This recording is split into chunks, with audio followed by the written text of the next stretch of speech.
Why did I quit Qatar Airways? Let's answer this question.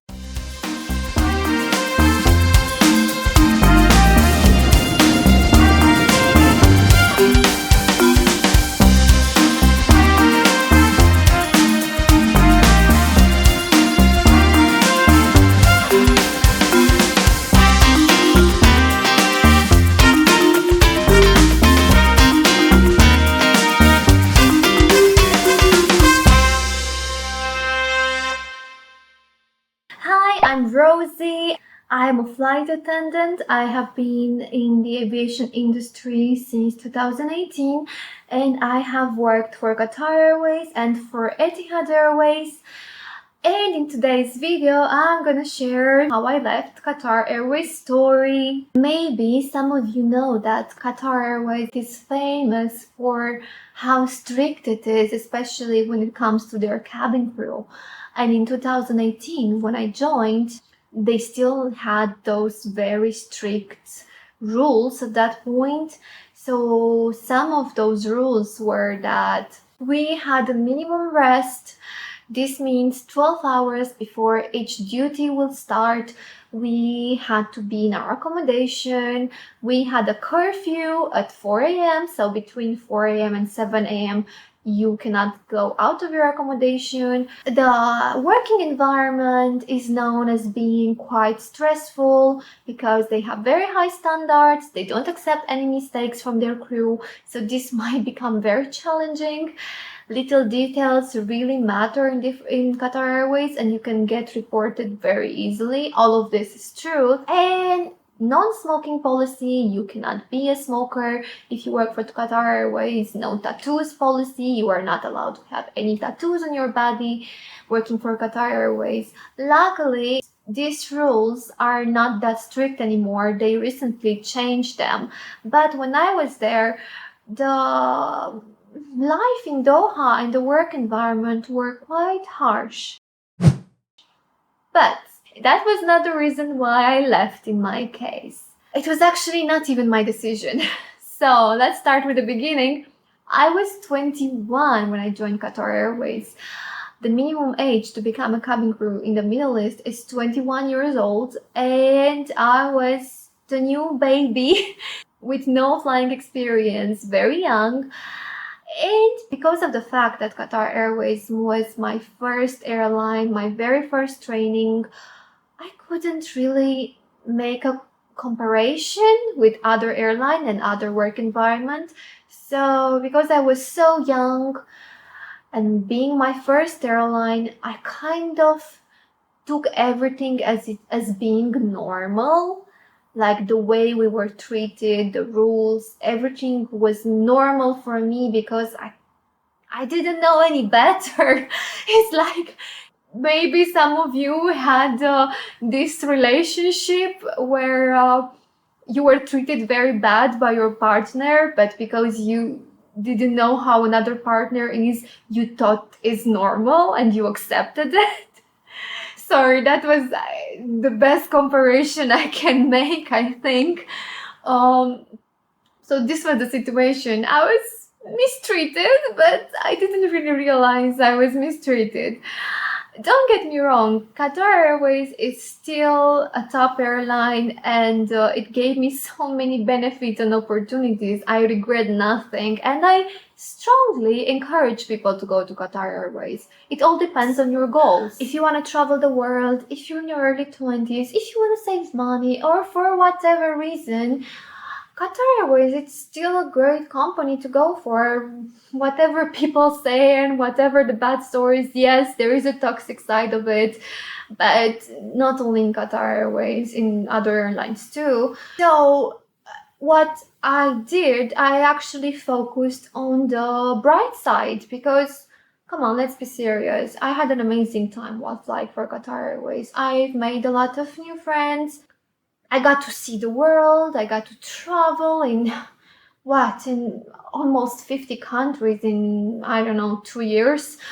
I had amazing layovers. The training was amazing. Yes, the conditions were tough, but I'm so grateful that Qatar Airways was my very first airline because the way they trained me, I think they trained me on very high standards. And now, even though during the years I changed airlines, my working style and my base is from Qatar Airways, which people can see. And they see that I'm hardworking. They see that I have a good knowledge, a good experience, great customer service skills. And I'm very grateful for this training and this environment in the end. It was a tough school, but it was worth it on a long term. And this thing that people see Qatar Airways on your CV, doesn't matter what you want to do after aviation. But let's say you go for an interview in whatever industry and people see Qatar Airways on your CV, this might be an advantage. Like, everyone heard about it, right? Everyone knows that is a complex job to become a cabin crew, and this will say a lot about you and your professional background. And to be honest, while I was working there, I was so excited by all the new things happening, all the new destinations, all my new friends, the life in Doha, going for fancy dinners, going to nice hotels and swimming pools and so on. It was very exciting, especially for my early 20s. To be honest, I didn't even have time to think much about the rules. I must say, because of the very harsh working environment, a few times I cried in the toilet during the flight. I think this happened to every cabin crew at least once. I received a lot of feedback on my grooming, on my little detail like baby hair, like, I don't know, fix your clothes, go iron your uniform again, it's not perfect. I really did receive a lot of feedback, and it was like in the army. Again, it was harsh, but now I'm grateful for having this experience. Sometimes I was very stressed about the minimum rest. I was on my way from the nail salon to my accommodation in the taxi, and there was a lot of traffic, and I was looking at the watch, and it was like 7 minutes left till my minimum rest will start. And they know if you're not in your accommodation, because you had to swipe your ID in and out every time you will come to your accommodation and left. Yeah, it sounds weird, I know, but you kind of normalize this when you're there. I didn't like it, but in the same time, I managed to focus on the bright side. So, why did I quit? Well, I actually didn't practically. What had happened was 2020, the pandemic. In the aviation industry, not only, but maybe more in the aviation industry, pandemic was a catastrophe, was a chaos. Nobody was ready for it. And unfortunately, thousands and thousands of crew, they lost their job in aviation. What happened in my situation? Well, it was around this time, 2020, when the countries, especially in Europe, they started to freak out about the new COVID situation. The first lockdowns were starting. To be honest, from December to March, I was flying all around Asia with no masks, with no gloves. It was not implemented at that point. I even went to China in a layover in Guangzhou in December 2019, when everything was just starting. We didn't really know what Corona was. We just, it was a smooth transition. I remember this funny thing. I called my mom during that winter. My mom, she's in Romania, and in Europe, COVID was still not a thing during the winter. And I called her like, Mom, there is this dangerous virus going around and people are dying. And my mom goes like, no, don't worry, it's fake news. Come on. When I came home 3 months later, my mom didn't want to hug me. She was like, stay away, don't come close to me. And I was like, fake news, huh? Now you're scared. It was very funny. Anyway, I had no COVID. I didn't give him any COVID. Not that year, though. Coming back to my story, I was in my holiday. In March 2020, I went to Bali in vacation for like 2 weeks. And while I was in vacation, Europe really freaked out about this corona thing. The cases were increasing, so countries started to lock down. I was chilling in Bali all this time. I was kind of, yeah, I live in Qatar, we're still flying. I was a bit worried, but not very worried. I was still enjoying my holiday till the day I noticed that Ubud, this famous village in Bali, which is always full of tourists, it was empty. Like, I remember I was the only person sitting at the table in a huge, nice restaurant. Like, in 2 days, people went home. Australians went home, Europeans went home. You could see that people are kind of forced to go back because they were afraid of the lockdown.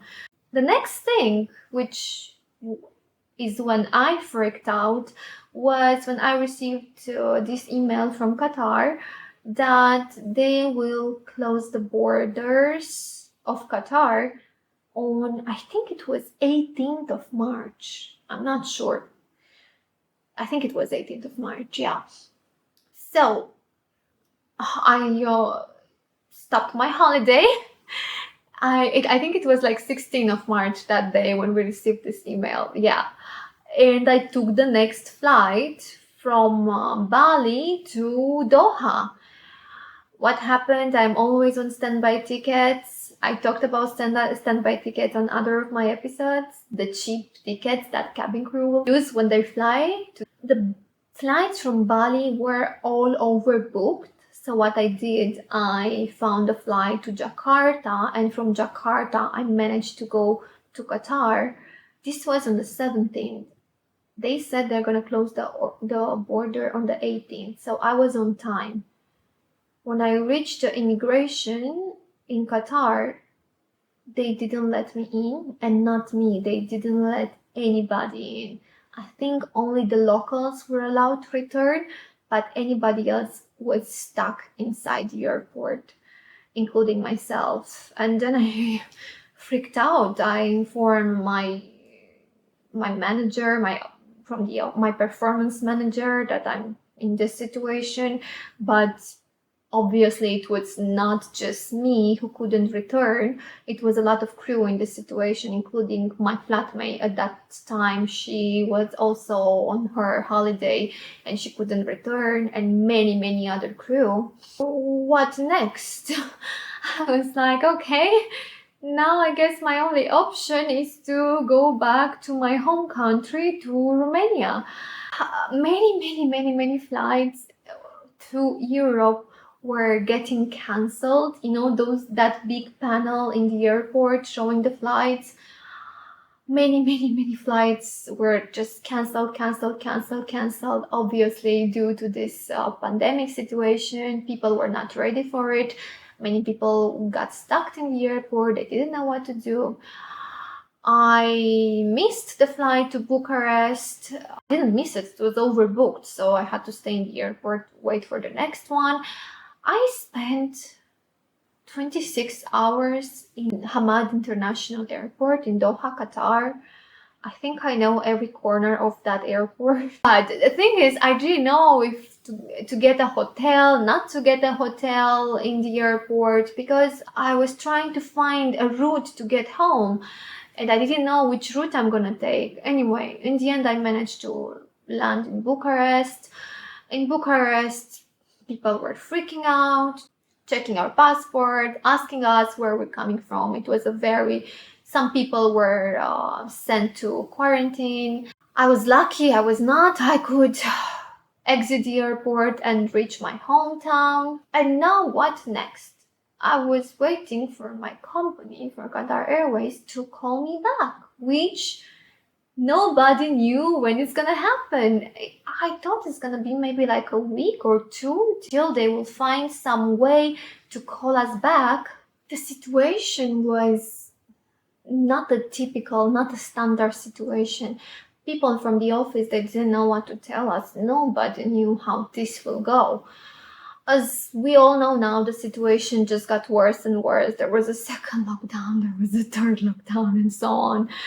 Hopefully never again. Basically, I was with no job. I didn't know what to do. I was still employed by them, still getting a basic salary, which was not much, but they kept giving us some money for a while. What I've done, I was like, wow, now I have a lot of time. What to do? In a pandemic where everyone is staying at home, I traveled around. What can I do? I'm getting paid a small fare, it's true, but it was enough for myself. So I stayed at home for a while. Then I went to Ireland for a while. Then I went to visit some of my friends in Turkey and kind of traveled around. It was, people were not traveling and everybody was afraid to leave their house, but I was in such a nice vacation actually, and I could use my staff travel tickets still because I was still with the company and I could travel around. Anyway, months passed and they still didn't call me back. I was still waiting. I hoped maybe they will call me back. The thing is, in this time, almost every month they were making people redundant. And I think by the staff number order, so according to your staff number, they were going from the most junior to the most seniors, and there were people getting fired every month. They couldn't sustain such a number of people not working and getting paid, obviously. This happened to most airlines. Some airlines even got bankrupted. So I kind of knew they are close to my staff number, and I was expecting them to terminate me. I was expecting this, and no airline was recruiting at that point. I really tried to send my CV to other airlines. There was no way of actually getting a job in aviation. Very few people got a job in aviation in 2020, 2021. So what I've done, because I wanted to travel, I applied as an au pair. An au pair is a nanny who lives with the family and helps them with the children. I did this before when I was 18, so I kind of had a background in being an au pair. And I was like, okay, that's a great way to travel, no expenses. I have where to sleep. I was still set on travel because my goal was to travel in my early 20s. I just cared about traveling. So I sent my CV for a position as an au pair in many countries around Europe. I wanted to be in Europe. For some reason, I still felt safer and I missed being in Europe. I randomly applied to jobs and I got a job as a nanny in Switzerland.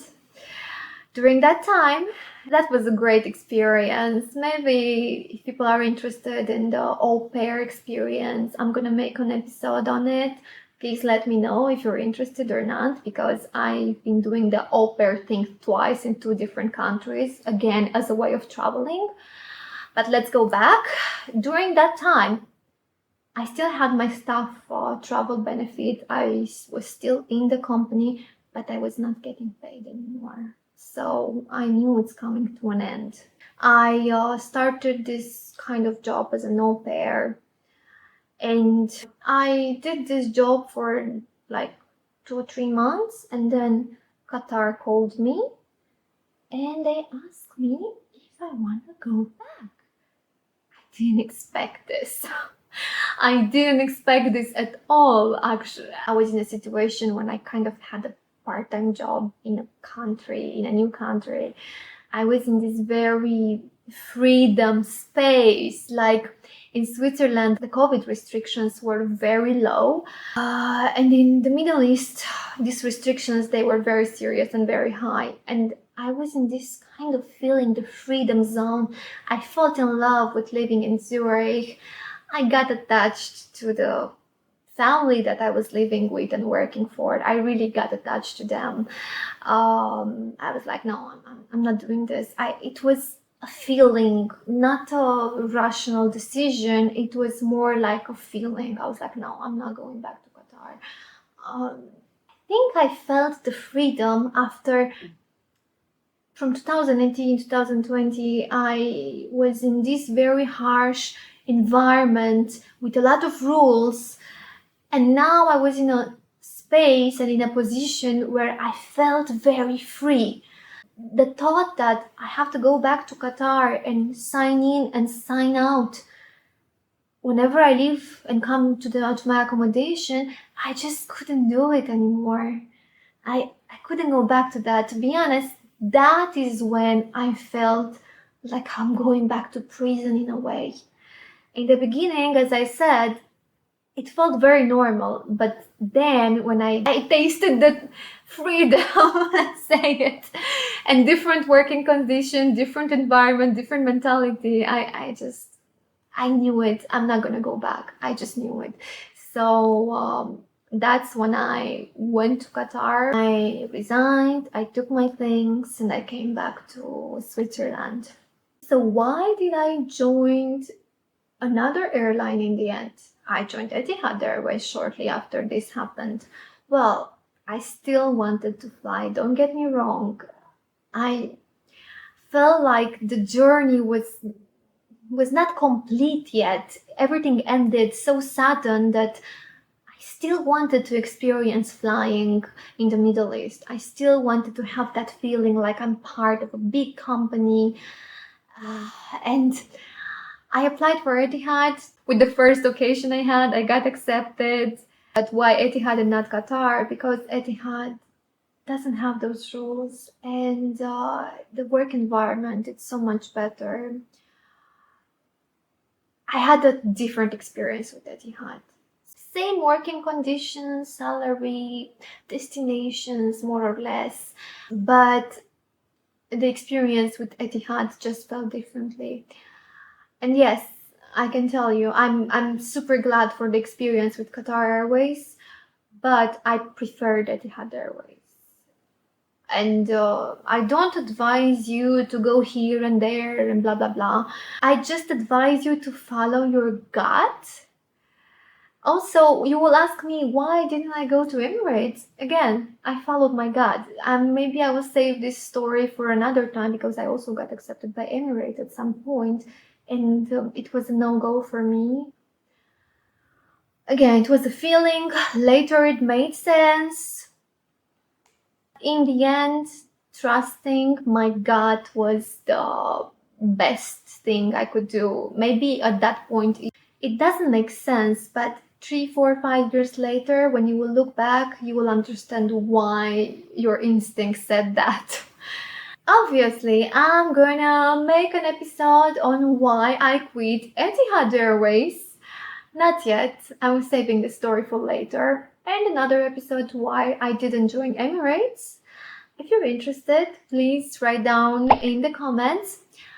The reasons why I left Etihad Airways are very different from the reasons why I quit Qatar Airways. Different circumstances, different phases of my life. I'm gonna make an episode on that too very, very soon, so stay tuned. I know there are many crew who lost their job in pandemic and came back. If you are here, hi, maybe say hi in the comments and maybe share your story, why not? People are very interested to find out these stories. This was all for today, and see you on the next episode.